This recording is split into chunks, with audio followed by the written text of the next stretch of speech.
রোহিঙ্গাদের বেশি দিন আশ্রয় দেওয়া সম্ভব নয়, মিয়ানমারকে ফেরত নিতে হবে বললেন খালেদা জিয়া। উখিয়ায় ক্যাম্প পরিদর্শন। চট্টগ্রামের নৌঘাঁটিতে বোমা হামলা মামলার চার্জশিটভুক্ত আসামি বাবলুর গ্রেফতার, সাখাওয়াতকে খুঁজছে পুলিশ। পহেলা নভেম্বর থেকে শুরু হচ্ছে আয়কর মেলা, প্রথমবারের মতো দেয়া হবে ইনকাম ট্যাক্স কার্ড।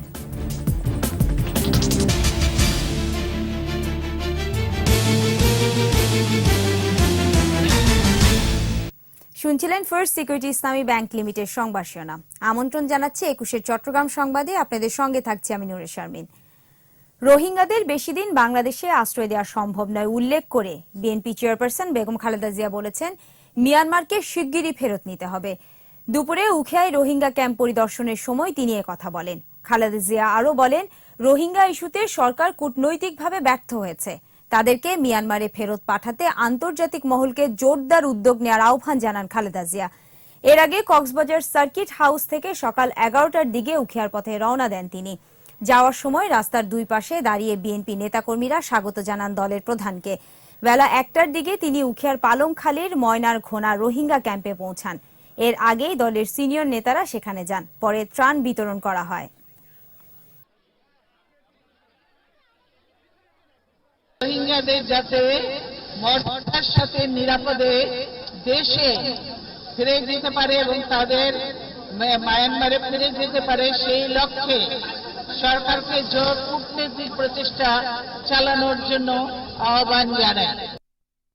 খালেদা জিয়ার গাড়ি বহরে হামলার পরিকল্পনা প্রকাশিত সংবাদ অসত্য বলে দাবি করেছেন মহানগর বিএনপির সভাপতি শাহাদাত হোসেন।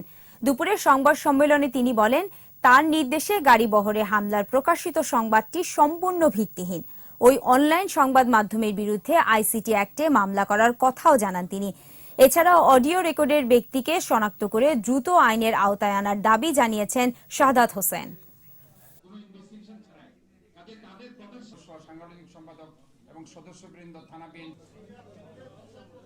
হয়তো আমাদের বিরুদ্ধে রাজনৈতিক মামলা থাকতে পারে, ষড়যন্ত্রমূলক অবাস্তব অযৌক্তিক মামলা যেটা সরকার করছে, কিন্তু সন্ত্রাসের কথা, কাউকে মারা, ইভেন থাপ্পড় দেওয়ার কোনো বক্তব্য কখনো আমাদের কাছ থেকে কেউ কখনো শুনেনি এবং শুনবে না। রোহিঙ্গা শরণার্থী ক্যাম্প এলাকার সার্বিক নিরাপত্তায় আইনশৃঙ্খলা রক্ষাকারী বাহিনীর নজরদারি বাড়ানো হয়েছে।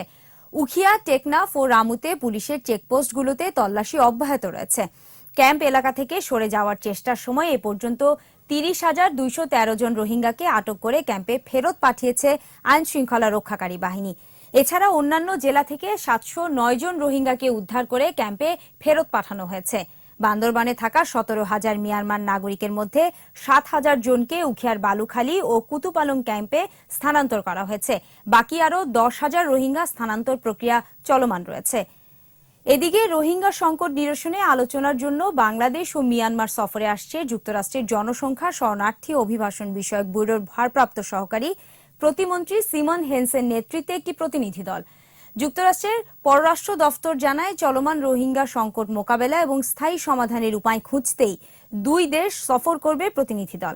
ইতোমধ্যে যুক্তরাষ্ট্রের পররাষ্ট্রমন্ত্রী রেক্স টিলারসন মিয়ানমারের সেনাপ্রধানকে ফোন করে রাখাইনের সহিংসতা বন্ধের আহ্বান জানিয়েছে।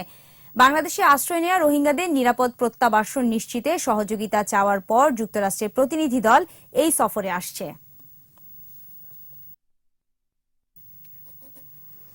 চট্টগ্রামে নৌবাহিনীর ইশাখা ঘাটির মসজিদে বোমা হামলার চার্জশিটভুক্ত আসামি জঙ্গি বাবলুর রহমানকে ঝিনাইদহ শহর থেকে গ্রেফতার করেছে র্যাব। বাবলুর 90 জেএমবির সরওয়ার তামিম গ্রুপের সদস্য। এ মামলায় 3 আসামি কারাগারে রয়েছে, তবে পলাতক ছিলেন বাবলুর ও সাখাওয়াত। সহকর্মী হাসান ফেরদৌস ও এম রাহেনের সহায়তায় রত্না জামানের রিপোর্ট। সোমবার সকালে ঝিনাইদহের আরাপপুর বাস স্ট্যান্ড এলাকা থেকে চট্টগ্রামে সেনাবাহিনীর ইশাখা ঘাটির মসজিদে বোমা হামলা মামলার আসামি বাবলুর রহমানকে গ্রেপ্তার করে র্যাব। র্যাব জানিয়েছে, 2015 সালের 18 ডিসেম্বর ইশাখা ঘাটির দুটি মসজিদে বোমা হামলার ঘটনা ঘটে। এতে নৌবাহিনীর কর্মকর্তা সহ 24 জন মুসল্লি আহত হন। এ ঘটনায় ইপিজেড থানায় সন্ত্রাস বিরোধী ও বিস্ফোরক আইনে 5 জনকে আসামি করে মামলা করেন নৌবাহিনীর এক সদস্য। 15 অক্টোবর আদালতে এই মামলার চার্জশিট দেয়া হয়। মামলার আসামি মান্নান, রমজান ও গাফফার কারাগারে রয়েছে। আমরা বাবলুর রহমান বাবুকে অ্যারেস্ট করি। তো প্রাথমিক জিজ্ঞাসাবাদে সে তার সম্পৃক্ততার কথা স্বীকার করে এবং আমরা তাকে এই মামলার এগেনস্টে 154 ধারায় আদালতে সোপর্দ করব। মামলার আরেক আসামি নৌবাহিনীর সাবেক সদস্য সাখাওয়াত হোসেন পলাতক রয়েছে। অন্যান্য যে জঙ্গিরা তারা জেএমবি সরব তামিম গ্রুপের সদস্য বলে স্বীকার করছে। রত্না জামান, 21 টেলিভিশন। বঙ্গবন্ধুর স্বপ্ন বাস্তবায়নে সোনার বাংলা গড়তে শিক্ষার্থীদের কাজ করার আহ্বান জানিয়েছেন চট্টগ্রামের সিটি মেয়র আজম নাসির উদ্দিন। সকালে নগরীর জিএসসি মোড়ে মহিলা সমিতি বালিকা উচ্চ বিদ্যালয় অ্যান্ড কলেজের পিএসসি, জেএসসি, এসএসসি ও এইচএসসি পরীক্ষায় কৃতী শিক্ষার্থীদের সংবর্ধনা অনুষ্ঠানে তিনি এ মন্তব্য করেন। সে সময় মেয়র বলেন, শিক্ষা ব্যবস্থার উন্নয়নে বর্তমান সরকার বিভিন্ন পদক্ষেপ নিয়েছে। তিনি সব শিক্ষার্থীকে যোগ্য নাগরিক হিসেবে গড়ে ওঠার আহ্বান জানান। এ সময় বিদ্যালয়ের অধ্যক্ষ আনোয়ারা বেগম সহ স্কুলের গভর্নিং বডির সদস্য, শিক্ষার্থী ও অভিভাবকরা উপস্থিত ছিলেন। মানবতা বিরোধী অপরাধের মামলায় কক্সবাজারের মহেশখালীর মৃত মৌলভী আব্দুল মজিদকে পলাতক দেখানোয় সংশ্লিষ্ট থানার পুলিশের উপপরিদর্শক জহিরুল হককে তলব করেছে ট্রাইব্যুনাল। আগামী 26 নভেম্বর তাকে সশরীরে হাজির হতে বলা হয়েছে। একই সঙ্গে কক্সবাজারের এসপি ও মহেশখালী থানার ওসিকে এ বিষয়ে ব্যাখ্যা দিতে বলা হয়েছে। ট্রাইব্যুনালের চেয়ারম্যান বিচারপতি মোহাম্মদ শাহিনুর ইসলামের নেতৃত্বাধীন 3 সদস্যের আন্তর্জাতিক অপরাধ ট্রাইব্যুনাল এ আদেশ দেন। মানবতা বিরোধী অপরাধের মামলায় আসামিদের বিরুদ্ধে হত্যা, নারী নির্যাতন, অগ্নিসংযোগ, ধর্মান্তর ও দেশান্তর করা সহ 13টি অভিযোগ আনা হয়েছে। এসআই জহিরুল সাহেব তাকে সশরীরে এসে কারণ দর্শানোর জন্য আদেশ দিয়েছেন। আর কক্সবাজারের এসপি এবং মহেশখালী থানার ওসি সাহেবকে রিটেন শোকজ দেওয়ার জন্য মাননীয় ট্রাইব্যুনাল আজকে আদেশ দিয়েছেন এবং তাদেরকে সেই শোকজটা দেওয়ার জন্য বলেছেন 26 নভেম্বর 2017 তারিখে। জনসচেতনতা বাড়ানো ও করদাতাদের উৎসাহিত করতে চট্টগ্রামে 1 নভেম্বর থেকে শুরু হচ্ছে আয়কর মেলা। দুপুরে নগরীর আগ্রাবাদে সরকারি কার্যভবন 1-এ সংবাদ সম্মেলনে এ তথ্য জানান কর অঞ্চল 1-এর কমিশনার মাহবুব হোসেন। তিনি বলেন, মেলায় করদাতাদের সুবিধার্থে হেল্প ডেস্ক, সোনালী ও জনতা ব্যাংকের বুথ, রিটার্ন দেওয়ার জন্য 43টি বুথ সহ আনুষাঙ্গিক সব সুবিধা দিবে জাতীয় রাজস্ব বোর্ড। এছাড়া মেলায় প্রথমবারের মতো করদাতাদের দেয়া হবে ট্যাক্স কার্ড।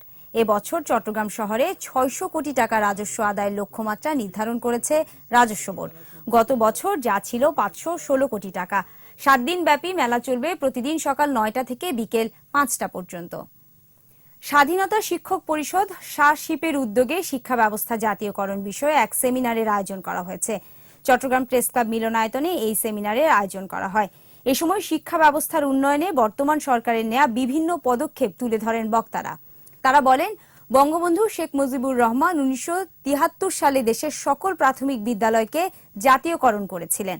আর বর্তমান প্রধানমন্ত্রী শেখ হাসিনা উপজেলা পর্যায়ে পর্যন্ত বিভিন্ন শিক্ষা প্রতিষ্ঠান জাতীয়করণ করছেন। শিক্ষাকে দেয়া হচ্ছে অগ্রাধিকার। স্থানীয় স্কুল কলেজের শিক্ষক ও আওয়ামী লীগের নেতাকর্মীরা আলোচনায় অংশ নেন।